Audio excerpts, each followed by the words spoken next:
بسم الله الرحمن الرحيم. الحمد لله الذي أنزل على عبده الكتاب ولم يجعل له عوجا قيما لينذر بأسا شديدا من لدنه ويبشر المؤمنين الذين يعملون الصالحات أن لهم أجرا حسنا ماكثين فيه أبدا وينذر الذين قالوا اتخذ الله ولدا ما لهم به من علم ولا لآبائهم كبرت كلمة تخرج من أفواههم إن يقولون إلا كذبا فلعلك باخع نفسك على آثارهم إن لم يؤمنوا بهذا الحديث أسفا إنا جعلنا ما على الأرض زينة لها لنبلوهم أيهم أحسن عملا وإنا لجاعلون ما عليها صعيدا جرزا أم حسبت أن أصحاب الكهف والرقيم كانوا من آياتنا عجبا إذ أوى الفتية إلى الكهف فقالوا ربنا آتنا من لدنك رحمة وهيئ لنا من أمرنا رشدا فضربنا على آذانهم في الكهف سنين عددا ثم بعثناهم لنعلم أي الحزبين أحصى لما لبثوا أمدا نحن نقص عليك نبأهم بالحق إنهم فتية آمنوا بربهم وزدناهم هدى وربطنا على قلوبهم إذ قاموا فقالوا ربنا رب السماوات والأرض لن ندعو من دونه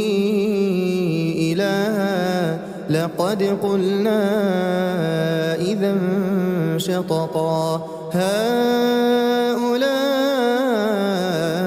قوم اتخذوا من دونه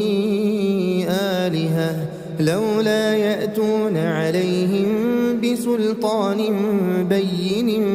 فمن أظلم ممن افترى على الله كذبا وإذ اعتزلتموهم وما يعبدون إلا الله فأووا إلى الكهف ينشر لكم ربكم من رحمته ويهيئ لكم من أمركم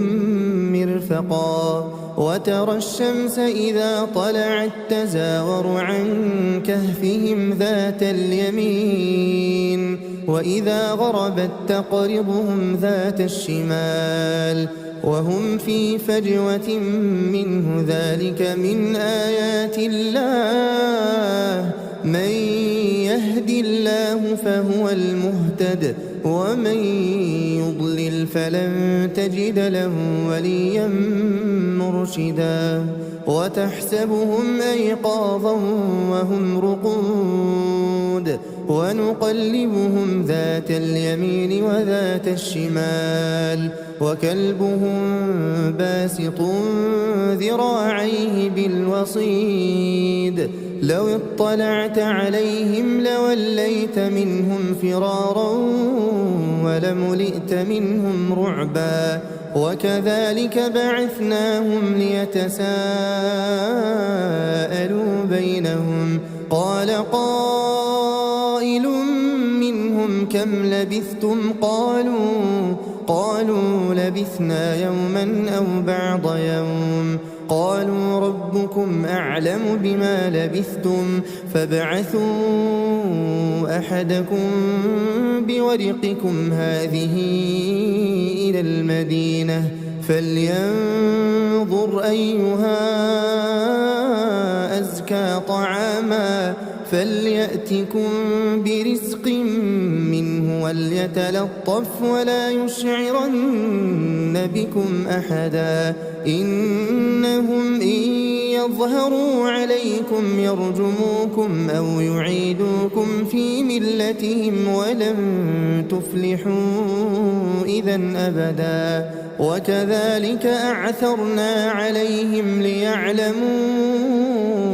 أن وعد الله حق وأن الساعة لا ريب فيها إذ يتنازعون بينهم أمرهم فقالوا بنوا عليهم بنيانا ربهم أعلم بهم قال الذين غلبوا على أمرهم لنتخذن عليهم مسجدا سيقولون ثلاثة رابعهم كلبهم ويقولون خمسة سادسهم كلبهم رجما بالغيب ويقولون سبعة وثامنهم كلبهم قل ربي أعلم بعدتهم ما يعلمهم إلا قليل فلا تمار فيهم إلا مراء ظاهرا ولا تستفت فيهم منهم أحدا ولا تقولن لشيء إني فاعل ذلك غدا إلا أن يشاء الله واذكر ربك إذا نسيت وقل عسى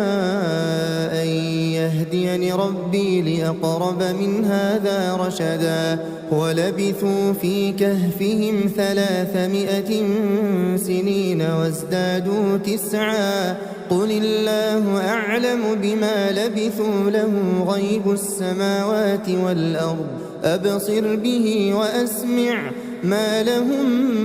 من دونه من ولي ولا يشرك في حكمه أحدا واتل ما أوحي إليك من كتاب ربك لا مبدل لكلماته ولن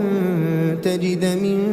دونه ملتحدا واصبر نفسك مع الذين يدعون ربهم بالغداة والعشي يريدون وجهه ولا تعد عيناك عنهم تريد زينة الحياة الدنيا ولا تطع من أغفلنا قلبه عن ذكرنا واتبع هواه وكان أمره فرطا وقل الحق من ربكم فمن شاء فليؤمن ومن شاء فليكفر إنا أعتدنا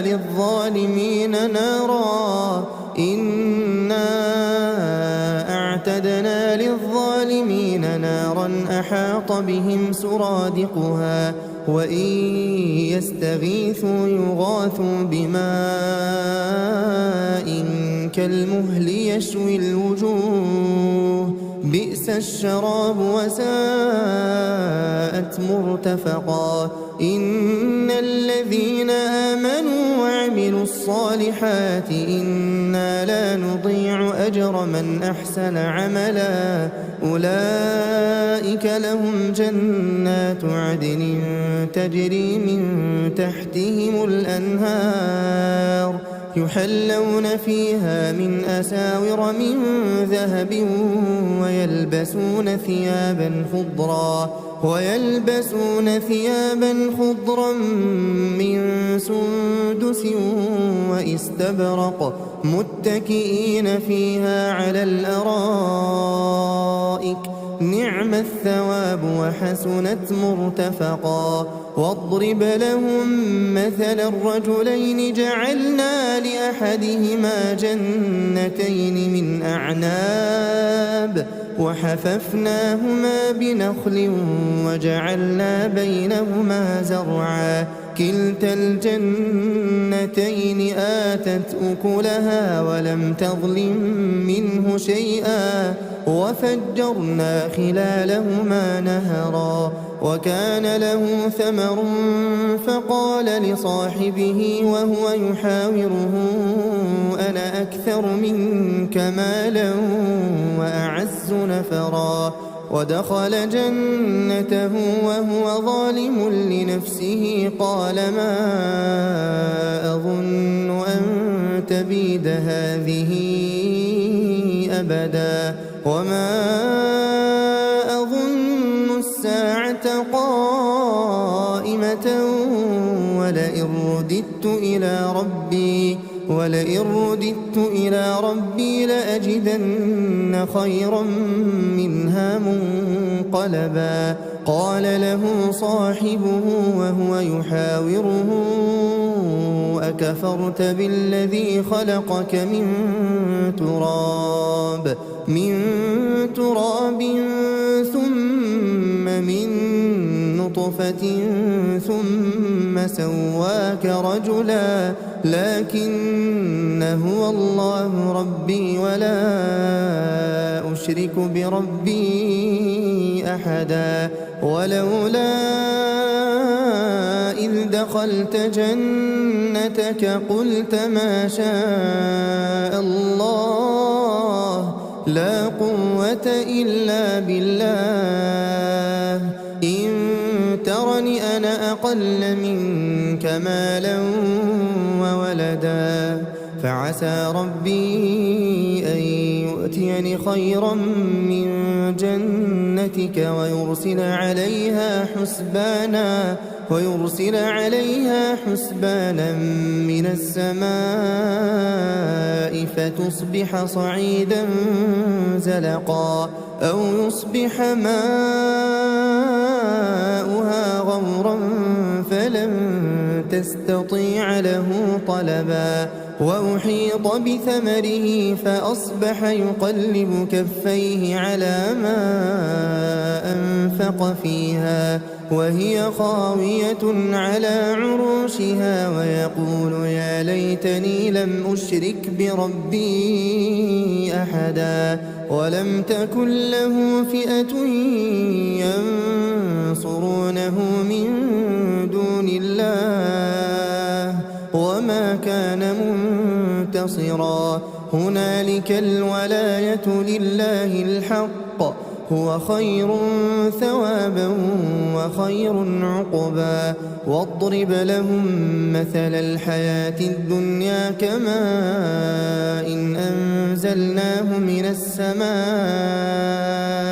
فاختلط به نبات الأرض فأصبح هشيما تذروه الرياح وكان الله على كل شيء مقتدرا المال والبنون زينة الحياة الدنيا والباقيات الصالحات خير عند ربك ثوابا وخير أملا ويوم نسير الجبال وترى الأرض بارزة وحشرناهم فلم نغادر منهم أحدا وعرضوا على ربك صفا لقد جئتمونا كما خلقناكم أول مرة بل زعمتم أن لن نجعل لكم موعدا ووضع الكتاب فترى المجرمين مشفقين مما فيه ويقولون يا ويلتنا ما لهذا الكتاب لا يغادر صغيرة ولا كبيرة إلا أحصاها ووجدوا ما عملوا حاضرا ولا يظلم ربك أحدا وإذ قلنا للملائكة اسجدوا لآدم فسجدوا إلا إبليس كان من الجن ففسق عن أمر ربه أفتتخذونه وذريته أولياء من دوني وهم لكم عدو بئس للظالمين بدلا ما أشهدتهم خلق السماوات والأرض ولا خلق أنفسهم وما كنت متخذ المضلين عضدا ويوم يقول نادوا شركائي الذين زعمتم فدعوهم فلم يستجيبوا لهم وجعلنا بينهم موبقا ورأى المجرمون النار فظنوا أنهم مواقعوها ولم يجدوا عنها مصرفا ولقد صرفنا في هذا القرآن للناس من كل مثل وكان الإنسان أكثر شيء جدلا وما منع الناس أن يؤمنوا إذ جاءهم الهدى ويستغفروا ربهم إلا أن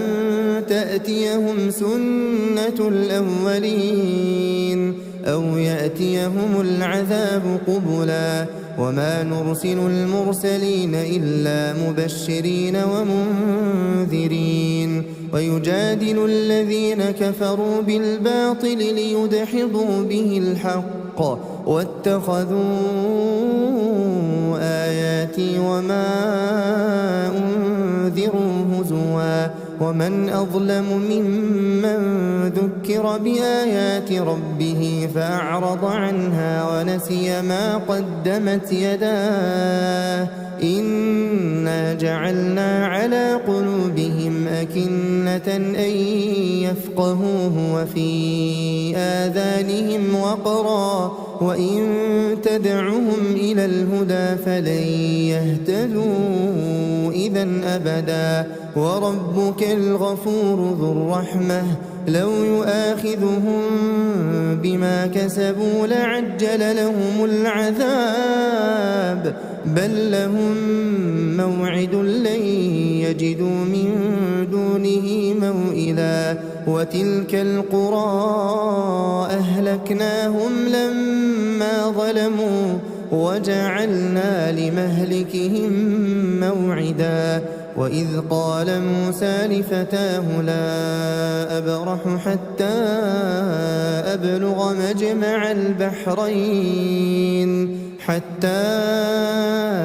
أبلغ مجمع البحرين أو أمضي حقبا فلما بلغا مجمع بينهما نسيا حوتهما فاتخذ سبيله في البحر سربا فلما جاوزا قال لفتاه آتنا غداءنا لقد لقينا من سفرنا هذا نصبا قال أرأيت إذ أوينا إلى الصخرة فإني نسيت الحوت وما أنسانيه إلا الشيطان أن أذكره واتخذ سبيله في البحر عجبا قال ذلك ما كنا نبغي فارتدا على آثارهما قصصا فوجدا عبدا من عبادنا آتيناه رحمة من عندنا وعلمناه من لدنا علما قال له موسى هل أتبعك على أن تعلمني مما علمت رشدا قال إنك لن تستطيع معي صبرا وكيف تصبر على ما لم تحط به خبرا قال ستجدني إن شاء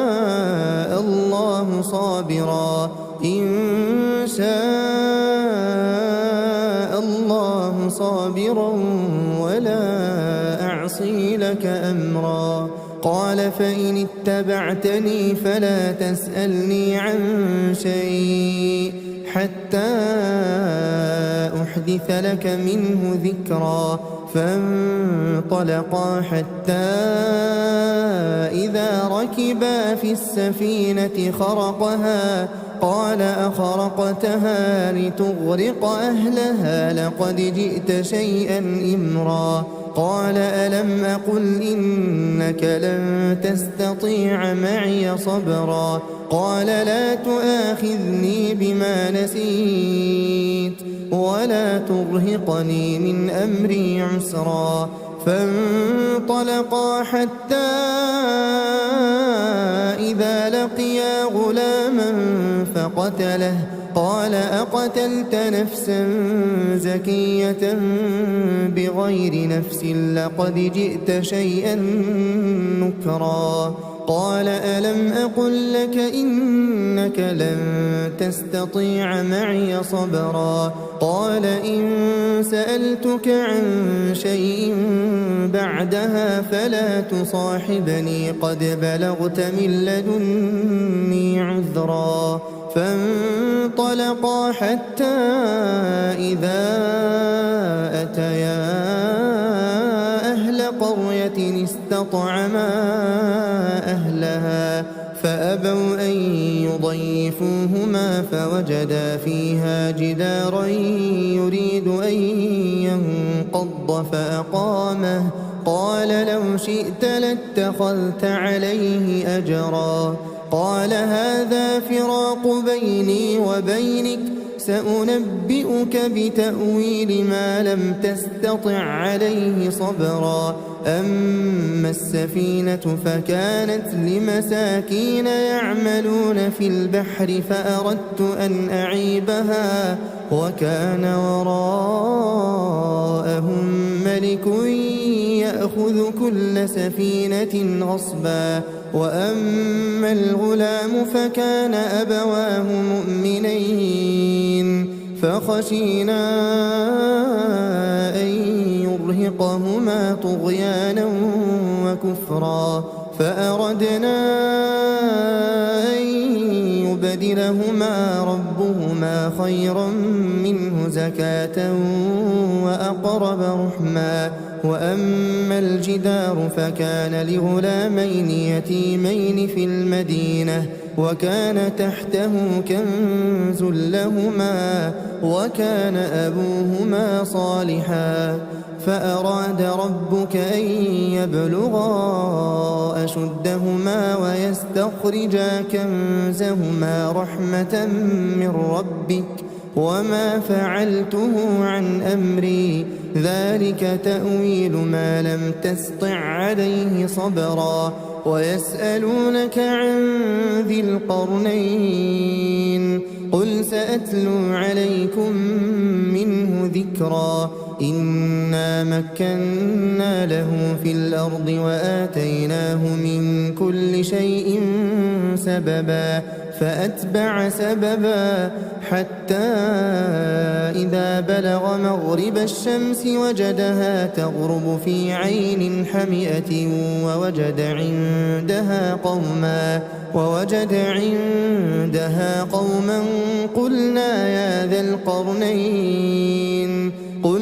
يا ذا القرنين إما أن تعذب وإما أن تتخذ فيهم حسنا. قال أما من ظلم فسوف نعذبه ثم يرد إلى ربه فيعذبه عذابا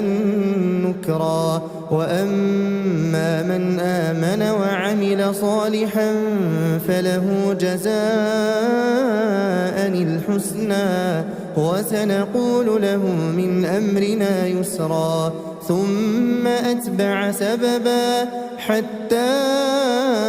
إذا بلغ مطلع الشمس وجدها تطلع على قوم لم نجعل لهم من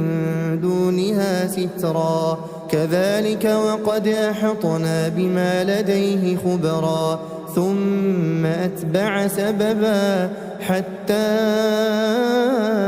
إذا بلغ بين السدين وجد من دونهما قوما لا يكادون يفقهون قولا قالوا يا ذا القرنين إن يأجوج ومأجوج مفسدون في الأرض فهل نجعل لك خرجا على أن تجعل بيننا وبينهم سدا قال ما مكني فيه ربي خير فأعينوني بقوة أجعل بينكم وبينهم ردما آتوني زبر الحديد حتى إذا ساوى بين الصدفين قال انفخوا حتى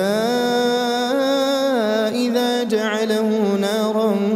قال آتوني أفرغ عليه قطرا فما استطاعوا أن يظهروه وما استطاعوا له نقبا قال هذا رحمة من ربي فإذا جاء وعد ربي جعله دكاء وكان وعد ربي حقا وتركنا بعضهم يومئذ يموج في بعض ونفخ في الصور فجمعناهم جمعا وعرضنا جهنم يومئذ للكافرين عرضا الذين كانت أعينهم في غطاء عن ذكري وكانوا لا يستطيعون سمعا أفحسب الذين كفروا أن يتخذوا عبادي من دوني أولياء إنا أعتدنا جهنم للكافرين نزلا قل هل ننبئكم بالأخسرين أعمالا الذين ضل سعيهم في الحياة الدنيا وهم يحسبون أنهم يحسنون صنعا أولئك الذين كفروا بآيات ربهم ولقائه فحبطت أعمالهم فلا نقيم لهم يوم القيامة وزنا ذلك جزاؤهم جهنم بما كفروا واتخذوا آياتي ورسلي هزوا إن الذين آمنوا وعملوا الصالحات كانت لهم جنات الفردوس نزلا خالدين فيها لا يبغون عنها حولا قل لو كان البحر مدادا لكلمات ربي لنفد البحر قبل أن تنفد كلمات ربي ولو جئنا بمثله مددا قل إنما أنا بشر مثلكم يوحى إلي أنما إلهكم إله واحد فمن كان يرجو لقاء ربه فليعمل عملا